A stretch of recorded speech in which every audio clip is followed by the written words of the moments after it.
Good morning. Welcome to the Using Capital Planning to Enhance Asset Management webinar. My name is Anush Guneshan. I'm the Learning and Development Manager with ASCHA. We would like to thank the Alberta Real Estate Foundation, AREF, for funding this webinar.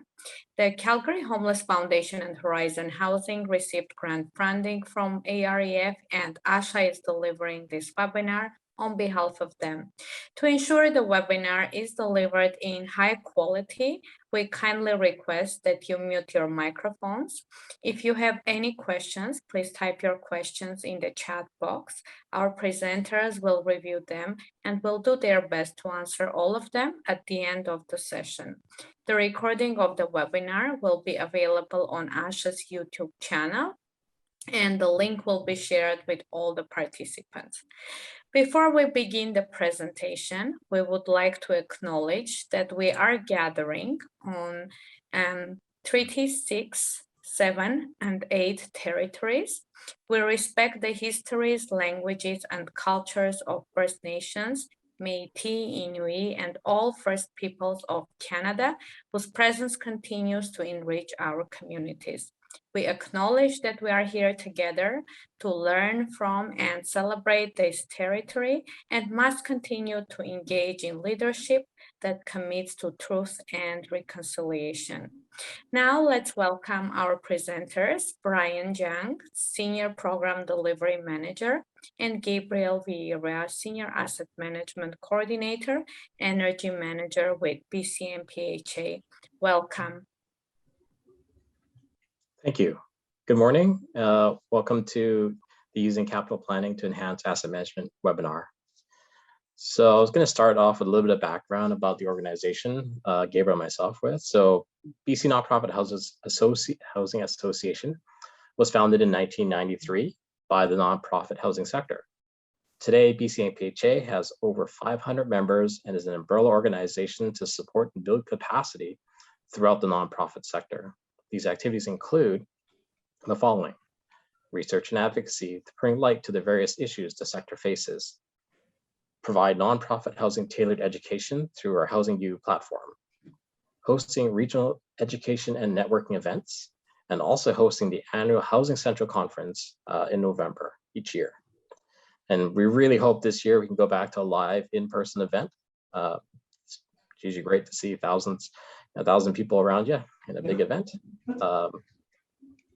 We also provide special rates through our partner programs with various vendors and membership engagement, which includes our asset management services. These services include energy efficiency, which encompasses energy audits, energy efficiency retrofit coaching, seeking retrofit funding, and the other two major components include capital planning and property management software.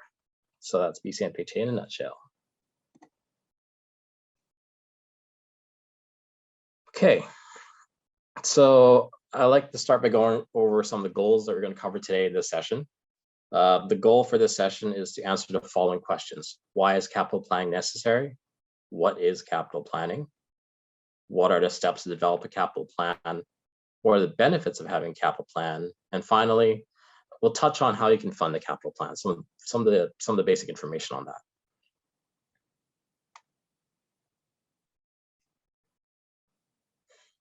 So why is a capital plan necessary? I'm going to assume that everybody in this room, this virtual room we're in right now, has one goal, and that one goal is to provide a safe and secure and comfortable home for the members in our community.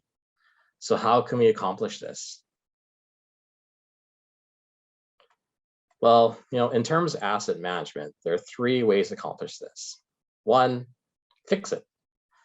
You can maintain a building through capital repairs and replacement projects.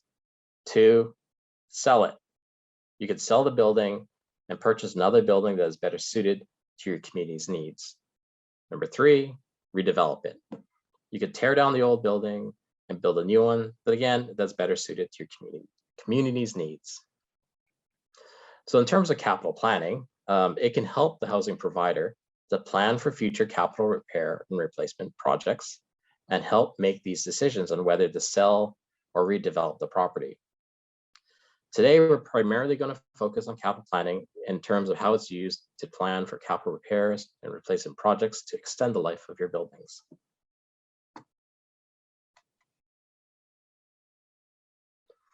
So how does this work? So how do you ensure capital repair and replacement projects are done? You need a plan, a capital plan. You know, as Benjamin Franklin once said, if you fail to plan, you're planning to fail.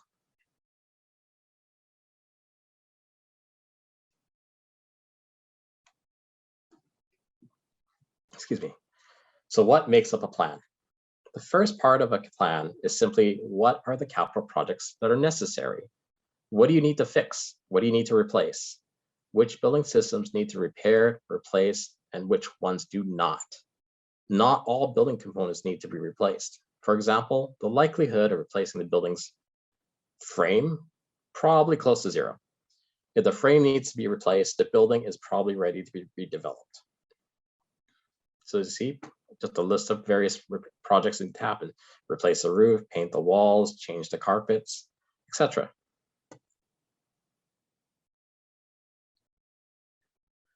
The next part of the plan is a schedule. When do these projects need to happen? The schedule is necessary because you want to repair and replace the building component systems before they fail and become an emergency project. So as you can see, there's years that things have to happen. The roof gets done in 2026. Time to paint the walls in 2025, change the carpets in 2027, and etc. The final part of the plan is knowing how much these projects are going to cost so you can proactively prepare your finances to pay for these projects when they do happen. There are three main components that make up the capital plan. The plan is simply a list of capital projects, when they need to happen, and how much they're cost. That's basically what a capital plan is in a nutshell. So we're going to take a deeper dive now and look a little more at the details. So as we have already discussed, the capital plan includes a list of capital repair and replacement projects that keep the building in good condition. This list comes from the building condition assessment performed by a trained professional. The list is extensive, and it covers most of the major building systems, from the roof down to the foundation to the property surrounding the building. The data should include the condition of each component. This condition can be based on a rating system or commentary by the building assessor. The condition is based on the building assessor professional's experience, industry best practices, and their educated opinion. I want to go back and emphasize the good condition and not new condition. And why is that? Well, you know, new condition only occurs when the building isn't occupied, when it's brand new and it's just built. As soon as the building becomes occupied, items start to wear. A scratch on the paint makes the wall no longer in new condition, but it's still in good condition because it really has no negative impacts on your tenants.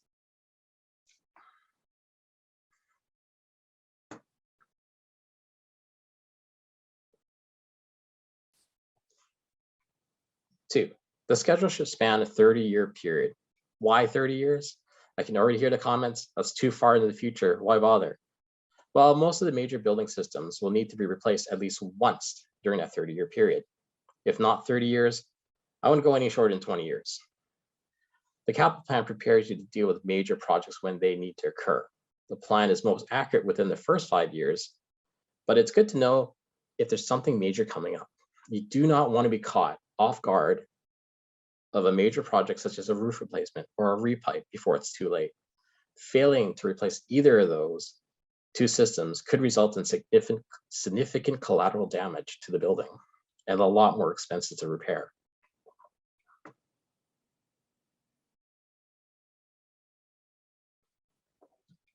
And again, number three, the biggest and probably the scariest part of capital planning is learning how much funding is needed to fund the projects and then figuring out how to get the funding. Therefore, the cost of these projects must be included. This is necessary so you can figure out how to get the funding. You know, in order to be able to figure out how to get the funding for these projects. Most housing providers will not have the funds necessary to cover all these projects, and the capital plan can help identify this early. It's better to learn about the funding shortfall through capital planning process versus realizing there's insufficient funds to replace the heating boiler that fails, say, on Christmas Day. The capital plan can also include funding strategies on where you can potentially get funding to pay for these projects when they happen. In many cases, some of these projects can't be deferred. So really, in summary, a capital plan is a document that contains a list of building components and their capital repair and replacement projects, the schedule when these projects need to happen, and how much each project cost, and funding strategies to find funding to pay for these projects. With this plan, your chance of success is much higher than without a plan.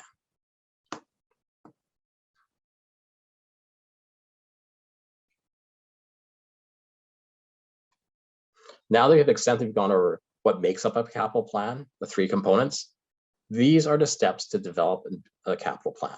The first step is the building condition assessment. Second step, validate the building condition assessment. Third, develop a capital project from the building condition assessment.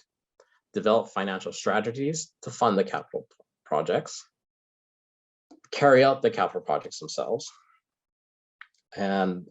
And then update the building condition assessment and capital plan after the project has been carried out. The capital planning process never ends. As a best practice, you should redo the building condition assessment every 5 years and update your capital plan every quarter, at least once a year. I mean, every quarter would be preferable, but at least once a year, go and update your capital plan with the projects you've completed and new projects that you like to do. You know, as each year progresses, the 3-year plan shifts forward by a year. As the building ages, the condition of the components should be reassessed, which can affect the project schedule. As time goes on, construction costs changes, which is why you need to then reassess the project costs.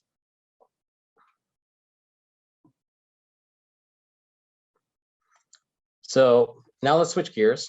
Let's take a deeper dive into the details. I'm going to let my co-presenter here, Gabriel, he's going to go over what a building condition assessment is. Yeah, thank you. So like Brian said, the first step is to have a building condition assessment in place before you start doing your capital plan. So the BCA, like I said here, is like the raw data used to create the capital plan. So the BCA might come with different names. You might have seen like BCA or condition assessment or even a depreciation report. But the thing is, they all do the same job. So the BCA is an educated opinion on the current condition of the building components. As Brian said, the BCA is based on building science, and the estimated replacement year doesn't take into consideration the organization budget, the cash flow, potential grants. That's going to be developed with the capital plan, which Brian will talk more about later and has already talked about a little bit right now. So the BCA is going to answer questions such as what project needs to happen, when a project needs to happen, and what are the estimated costs of the project. So it's a description of building elements' current condition. And like Brian said, it covers a span of 30 years. It provides a list of recommendations for repair, replacement, further studies with estimated costs. It helps you prioritize actions, and is a smart way to maximize building life and reduce repair and maintenance costs. The goal is to maintain elements in good condition. So the BCA is going to provide some suggestions to reach that goal. Next slide, please. So right now you might be wondering what is included in the BCA. Brian described a little bit from the roof to the foundation, but we can go like not component by component, but like in a nutshell right now. So we can split the BCA elements in some components. So the first one can be the substructure, which is composed by the foundation walls, and basement construction. So you can see the first picture here, the foundation wall observed from the crawl space. You can see the waterproofing coating. On the second picture, you can see some concrete blocks in the basement wall, some efflorescence going on. In the third picture, you can see a basement wall with significant leaks occurring. So there's a mold as a result of water penetration, and cracks were also noted. So just for you to have an idea of what a BCA recommendation would look like, could be like a further investigation is highly recommended. So some suggestions would be hire a contractor, dig a trench to find the source of the water leak, remediate the issue, so the waterproof membrane, or replace or install perimeter drainage, seal the cracks, repair the concrete, and refresh the interior painting. So just for you to have an idea what a commentary would look like. Next slide, please. So, but also evaluate the shell. So the shell is composed by the superstructure, so anything that it's from the structure that's above the foundation walls and the slab. The exterior walls, windows and exterior doors, roofing, and balcony construction. The first picture here as example, you can see the roof structure, the trusses, the rafters, but also you can see some blow-in fiberglass insulation in the attic. So during the BCA, we also check the insulation if visible. The second picture, you can see the asphalt shingles on the roof. So lifting shingles as well as moss growth can be observed here. So probably I would say this roof should be replaced like in 3-4 years, something like that, just to avoid some leaks going on. And it's way better to avoid emergency replacements and repairs rather than planning to replace in advance. So you can imagine having leaks going on. You can just have major issues with your ceiling tiles or acoustic ceiling or gypsum boards, sorry. And that's going to be way more expensive than anticipating a replacement of the roof. And the third picture is also roof. It's a 2-ply SBS. You can see a lot of cracks and blistering, so prone to leaks to occur pretty soon. So like I said, it's better to plan in advance rather than deal with emergency replacements and repairs. So next slide, Brian, please. Now talking about the interiors, which is composed by the partitions, the partition walls, interior doors, finishes, which is the flooring, finishes, wall and ceiling, interior stairs, and the fixed furniture, the millwork. First picture here, you can see the wood studs. Usually it's not that easy to see to assess the wood studs during the site visit. Usually they're concealed. In this case, what's possible, you can see it's pretty good condition. Second picture, just like typical vinyl tiles, some stains on it. And third picture, you can see the millwork. Some deterioration signs, probably due to moisture, as though this part of the millwork is located just below the sink. So probably some moisture going on, and that's probably the reason for this condition right now. Moving forward, we have the services. Brian, please. Which is composed by the mechanical, electrical, and plumbing. So the plumbing fixtures, HVAC system, domestic hot water system, electrical, lighting, fire systems, rainwater drainage, emergency light systems, and more. So it's everything that's related to mechanical, electrical, plumbing is included here. So you can see a domestic hot water tank in really, really poor condition. You can see that's not sure if you're familiar with the technology, but it's atmospheric water heater, so it's not the most efficient in the market. So definitely you can replace from high efficient condensing model, which is gonna save some gas. So you have like reduced energy bills. So that might be also a recommendation during the BCA to install high efficient models. The thing is, this water heater is in pretty poor shape, so even pinholes could be observed, major corrosion. So I couldn't observe any leaks on this one, but definitely highly recommended to replace this as soon as possible. So you don't want the tenants to have a shower in the cold water, for example, or what, like the dishwasher not being able to clean properly. So definitely highly recommend to replace this critical condition. Third picture, you can see a makeup air unit, it's a gas-fired one, not the most efficient one in the market. Some rust going on the case. Also, you cannot see here, but the gas line pretty corroded, so definitely replace the fittings, at least of the gas fitting line. It's highly recommended. It was reported by the staff on site when I was there that this makeup air unit wasn't working properly. So we are working together right now to get some funding from the province, from BC province, and replace those to high efficient models, which is going to provide like better fresh air to the tenants, which is going to lead to a higher and a better indoor air quality. And it's pretty good to have a better indoor quality right now, especially with COVID and airborne transmission diseases. So it's always a concern, especially if you're dealing with vulnerable populations. In the fourth picture, you can see a fire extinguisher. It might be just a common one, but when we check the inspection tags, this fire extinguisher was not up to date. So that's definitely a safety concern. So replacing this fire extinguisher is highly suggested. It's like mandatory, actually. So moving forward, Brian, please.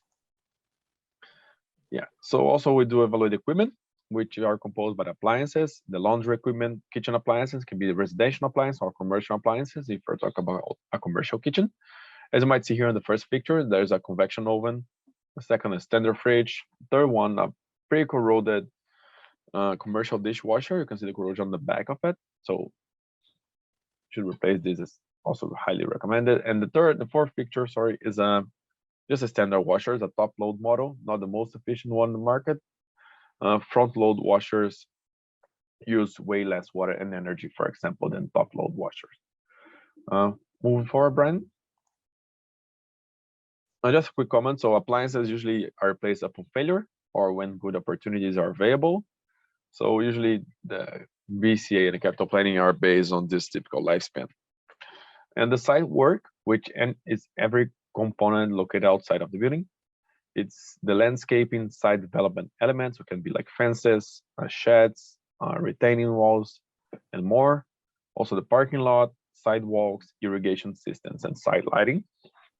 So first picture an example of a tripping hazard that was observed in an independent living building, but it's definitely a concern, especially, again, if we're talking about working with seniors or people with difficult accessibility issues. So that's something to be addressed by the society, and that's also coming an example of a suggestion in the BCA and should be taken into consideration when developing the capital plan.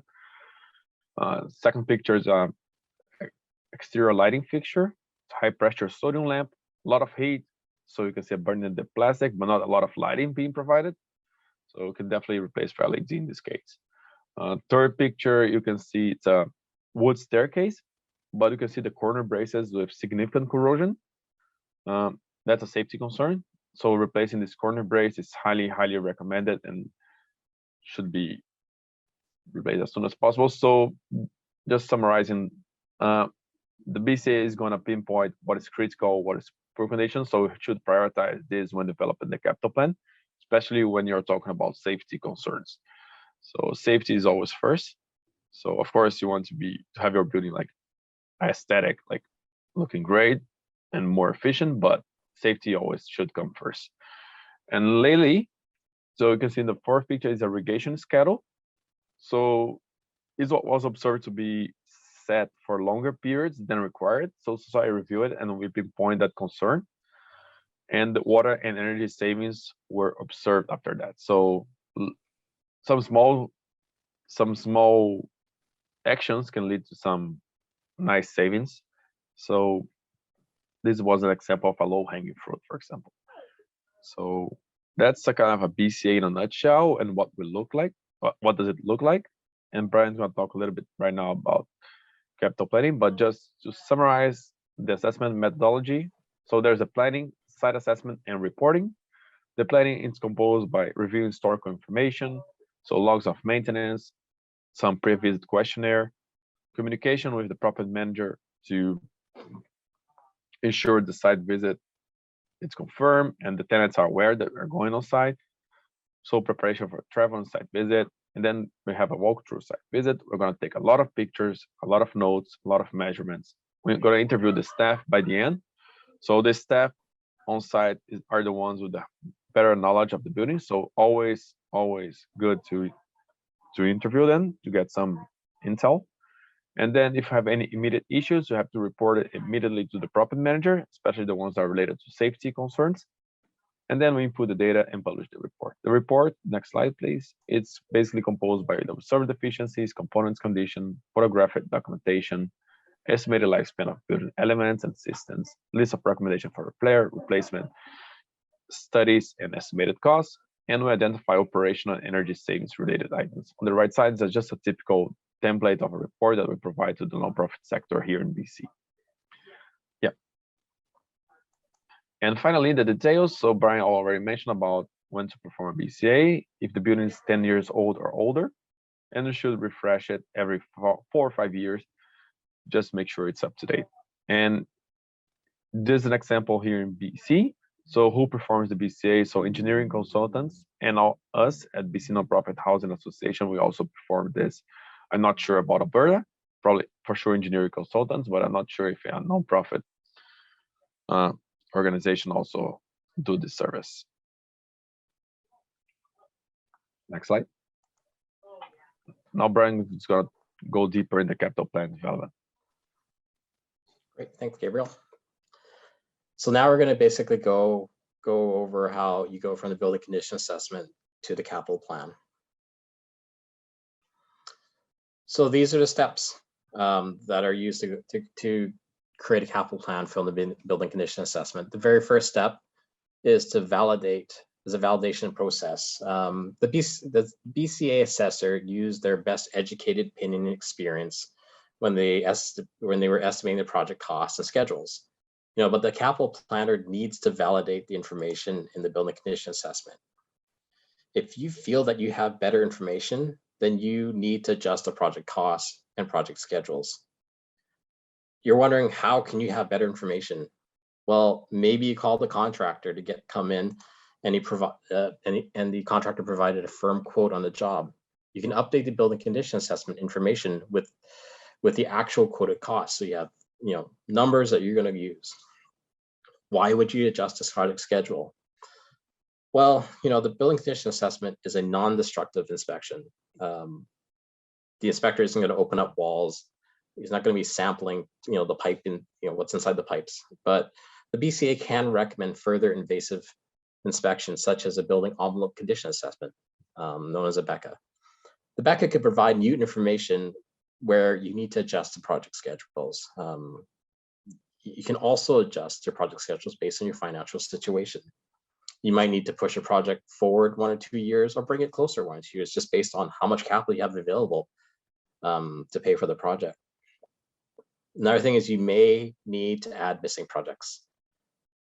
This can occur if the assessor could not access parts of the building or wasn't provided historical information about the building, which is why it's critical to give as much information to the assessor when they're on site. The next step is project creation, where you look at the various projects in the building condition assessment and determine whether you can potentially bundle smaller projects into a larger project, such as grouping, say, a siding, a window, roofing, exterior replacement project into one larger project, so that you can maybe go out and have one big ask for funding. You can also unbundle larger projects to help spread out the costs over several years to align with how your organization operates. This is quite common with suite turnover related projects, where you have them happen year over year. Next step is to determine if the project is actually indeed a capital project or operational project. I mean, basically, you need to determine which pool of money you'll be using to pay for these projects. I'm just going to use an example in BC with BC Housing. They say basically anything beyond $5,000 is considered capital, and anything less is considered operational. However, there is a caveat. You can make the call. Some will use $3,000, some will use more, $10,000, depending on really the size of your facility and what makes sense for your organization. You can set the threshold where you dictate which pool it comes out from. So what does a capital plan look like? Well, a capital plan can be simply an Excel spreadsheet, a hard copy spreadsheet where you create it with pen and paper. There are also dedicated software applications that you can use. For example, some property management software or some computerized maintenance management systems have built-in capital planning tools. Based on information, the financial information you enter into these tools, most capital plans can also determine whether you're going to experience a funding surplus, which is good, or a shortfall, not so good. Knowing that you have a shortfall ahead of time, it allows you to plan and seek funding to cover these projects. So in the next few slides, we're going to go over some examples of capital planning tools and resources that are available.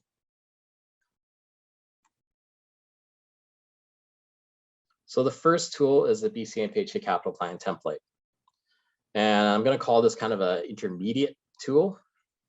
It's an Excel-based template that allows a capital planner to enter the building conditions assessment information into the worksheet, that then they can use that to create the actual projects, the capital projects, the unbundle and bundle projects.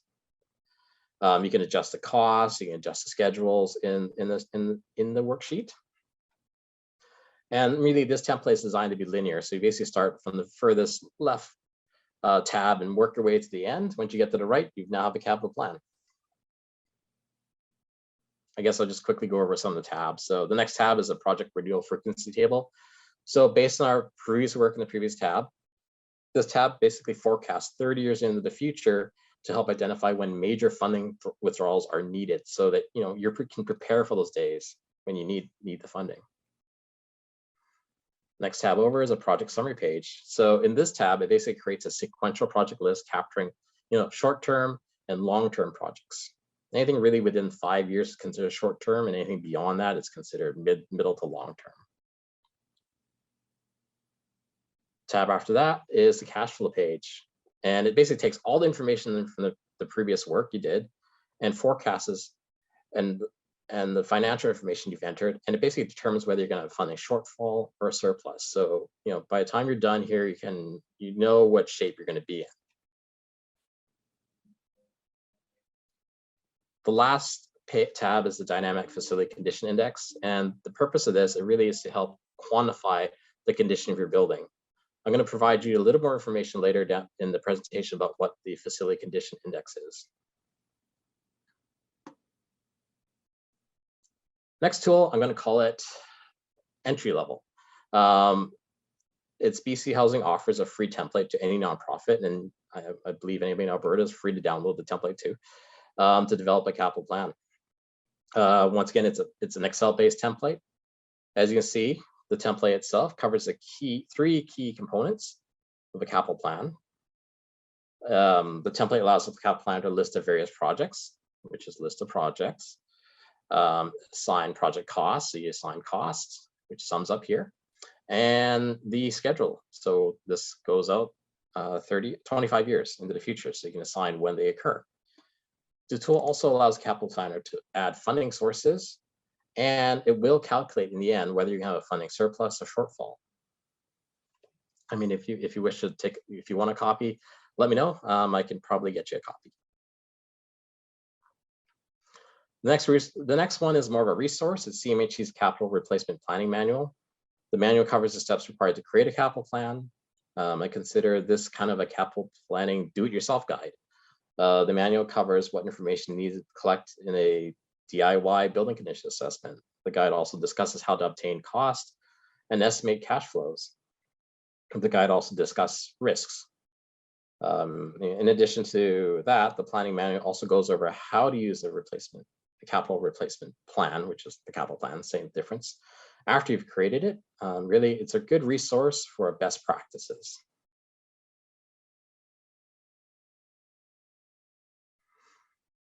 So this is just a recommendation. I mean, if you're the capital planner and you need to present your capital plan to, say, your CEO board, a spreadsheet could work. However, we believe a capital plan executive summary is much more effective and less confusing way to communicate the information to your stakeholders. This is just an example that we provide to nonprofits with our capital planning service. It provides a summary showing the facility condition index, a list of projects when they need to happen, how much it costs, and a summary of if there's a funding shortfall and strategies to deal with it. I'm just going to zoom into one of the example tables. Here's a close-up view of the project list. So it shows the various projects that need to be done, the years they need to happen, and what it's going to cost.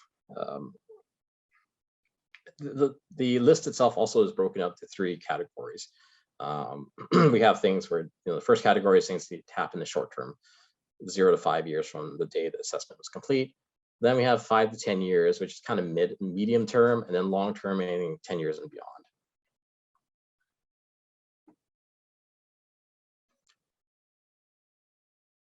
Now that we've provided you information on answering what is capital plan and how to create one, so we're going to change gears and look at the benefits of having a capital plan. Let's answer the question, why have a capital plan? So the first purpose of having a capital plan is a financial one, because a capital plan can help identify and address potential funding shortfalls earlier. For example, you don't want to learn that you have funding shortfall when the roof is leaking or the boiler has failed in the middle of winter. It can help identify the required annual contribution. By knowing what projects you have coming up, how much they're going to cost and when they need to happen, you can figure out how much money you need to actually put in the bank each year or invest in order to be able to pay for these projects when they happen. By knowing about the various projects ahead of time, you can identify potential grants and rebates and investment opportunities that align with these projects. Typically, grants and rebates can be very helpful, but applications can take time and they have certain requirements. For example, some programs stipulate the existing equipment needs to be still running. Some other funders require various studies before the funding is granted. So, knowing when they need to happen, you can then prepare for these funding opportunities. Another big one is minimizing emergencies. By knowing when a system will reach end of life, you can replace the system before it becomes an emergency, which can lead to further collateral damage. Run to failure may be acceptable for certain items, but you shouldn't be applying that maintenance model to, say, a boiler or a roof. You might end up with angry tenants. So being proactive allows you to minimize disruptions to your tenants and the extra costs associated with emergencies. Emergency projects usually happen at the worst time. A roof fails during the winter when it's being stressed by the wind, rain, and snow. As the water pours in, damaging the drywall, light fixtures, carpet, worst case scenario, leading to mold. So it's best to have the roof replaced before that happens. And boilers typically fail when they're under the most stress, which is usually on the coldest day of the year. I actually personally experienced this twice with 2 housing projects where I received a call for asking for help for funding, and coincidentally, both were boilers in January. And the call started basically the same. Hi, we're looking for funding. We're going to Home Depot right now to buy space heaters. We don't want to evacuate the building. So these are true stories I've experienced myself. So frantically, I assisted to look for funding to pay for these projects.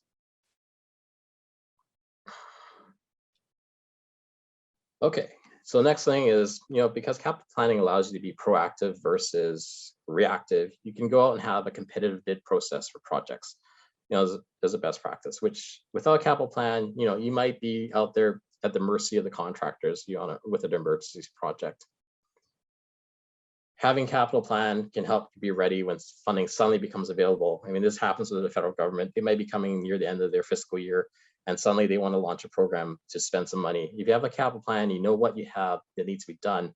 You can present the capital plan saying, I know what I need. This is what I need the funding for, and that gives you a better chance of getting the funding. Capital planning also allows you to schedule and sequence projects so they're more efficient. One example, let's say you have a window project that's slated for 2026 and then a siding project slated for 2028. Well, they're 2 years apart.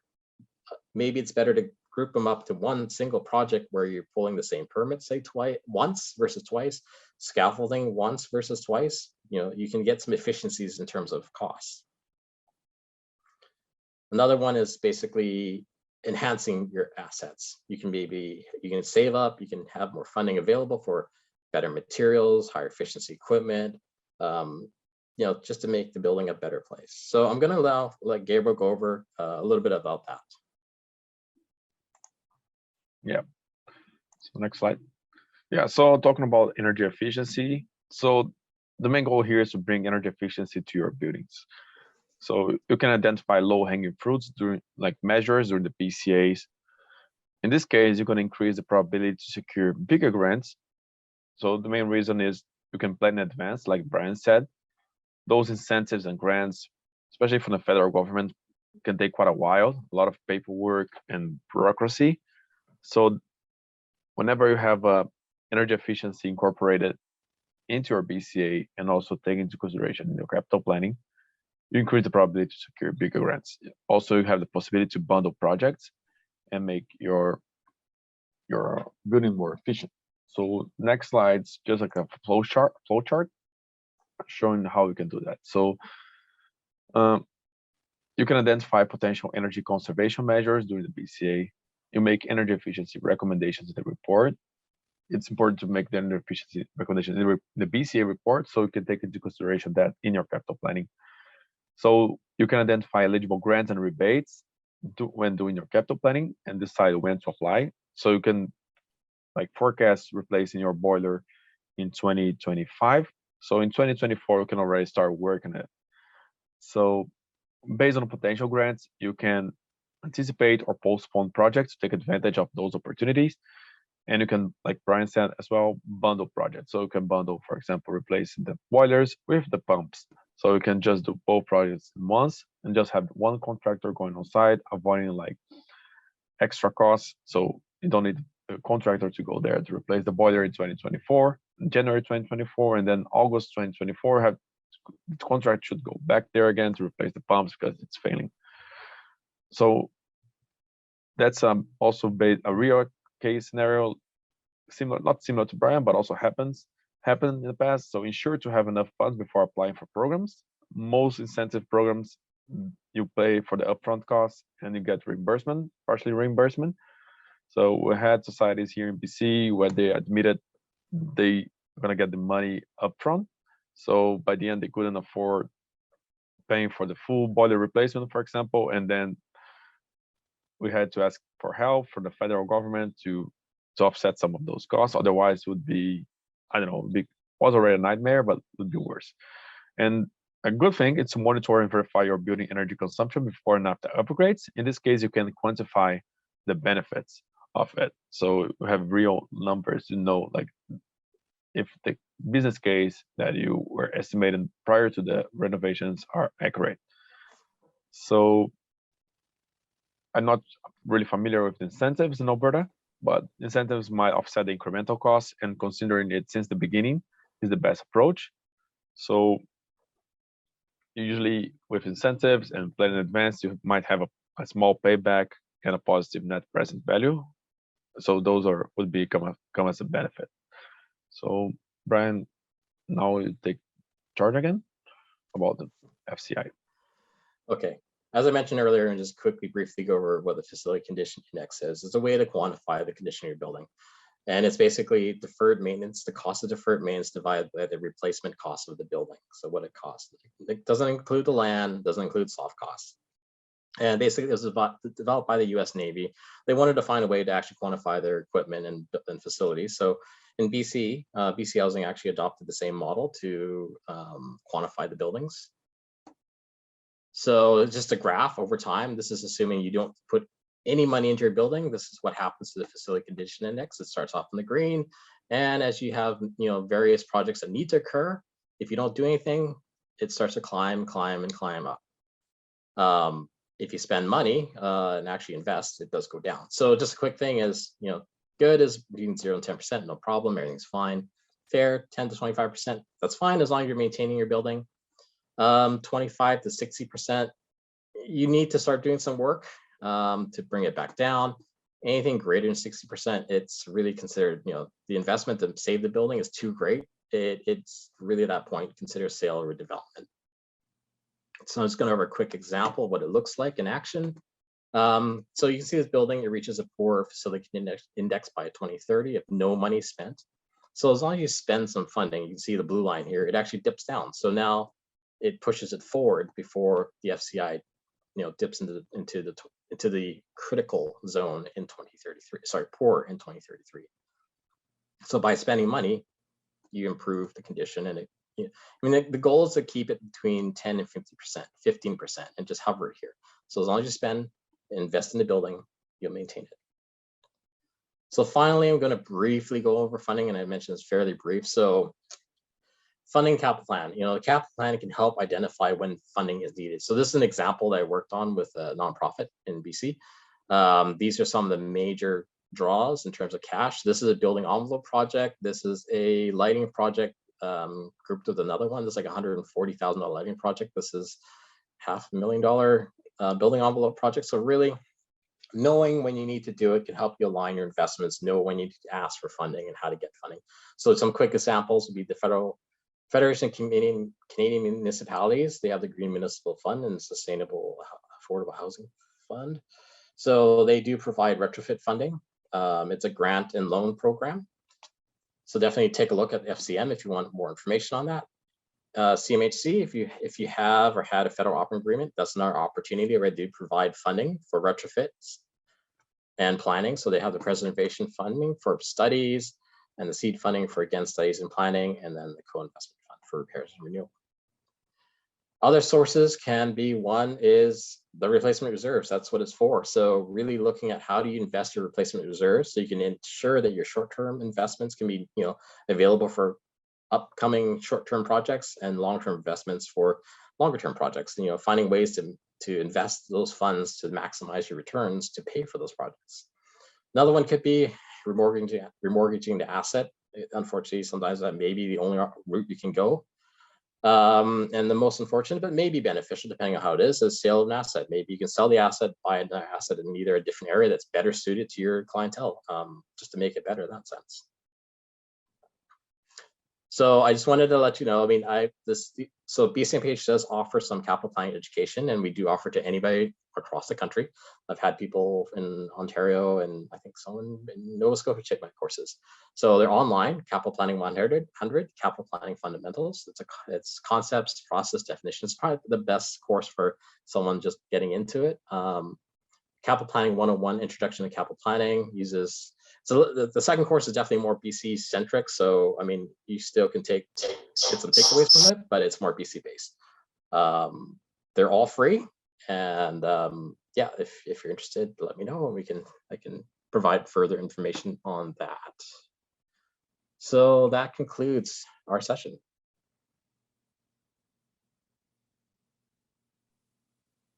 Thank you so much, Brian. We now ask the participants if you have any questions, please either type your questions or in the chat box, or simply unmute your microphone and feel free to ask your questions.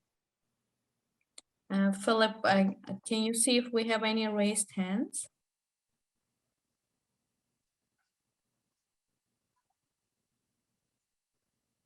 I don't see any raised hands. Okay.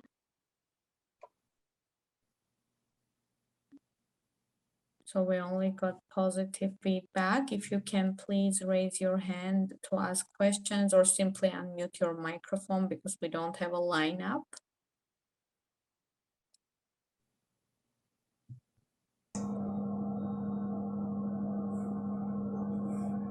Hi, Anush. It's Deanna here, Lloyd Region Housing. Can I ask a question? Yeah, absolutely. Please go ahead. I didn't see in any of the building components elevators. Would those be considered in the shell or in the interior section? I'll let Gabriel, he's the expert. Yeah, it's considered under services.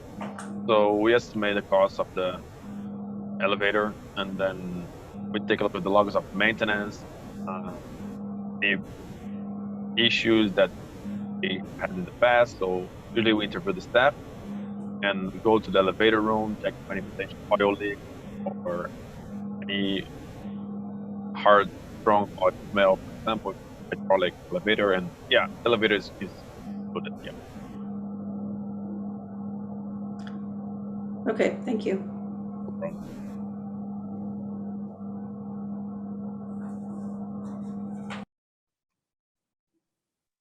I have one participant asking if, Brian, you are the contact for accessing the right contact for accessing the free course. Who should they contact if they have a question about the course?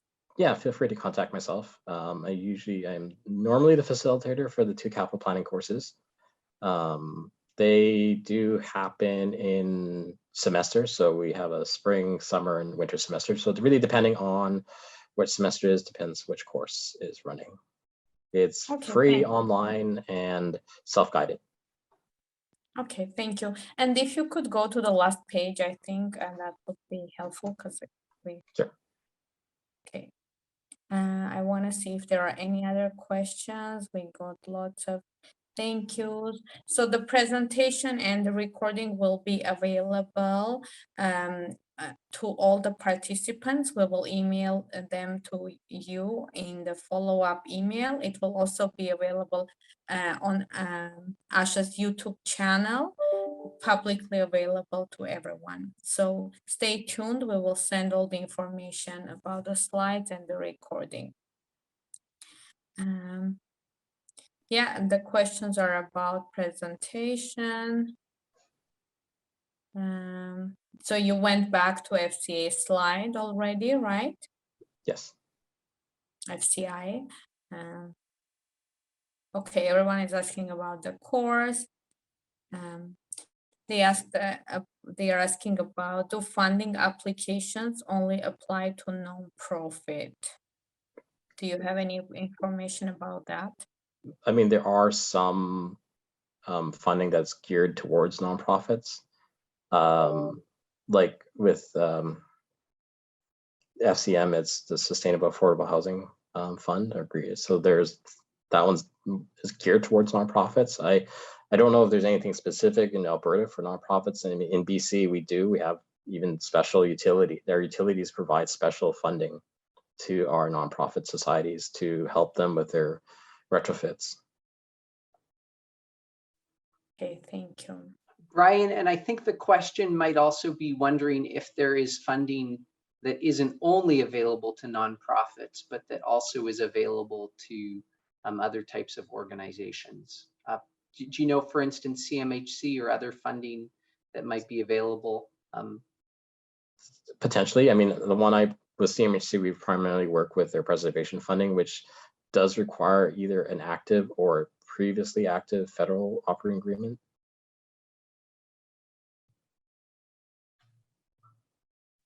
Thank you. Thank you.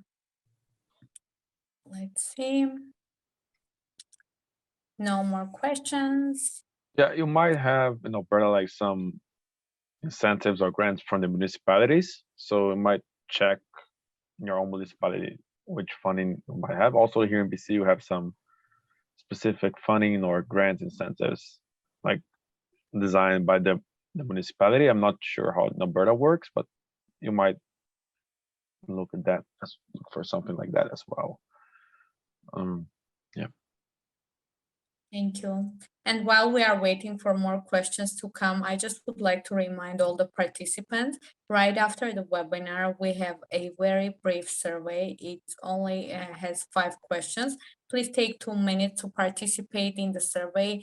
Your feedback really helps us to improve our webinars. And I want to see, do we have any other questions? I have one more request, Anush. I would like to have a copy of the capital planning template. Will that be included as well? If you can provide, either send me an email to my contact and I can get you a copy of it. Okay, I'll do that. Thank you, Brian. Okay, I don't see any more questions. Thank you so much, Brian and Gabriel. Again, we would like to thank the Alberta Real Estate Foundation for funding this amazing education session. Thank you for your amazing presentation. Thank you everyone for joining our webinar. You all have a fantastic day. Bye-bye.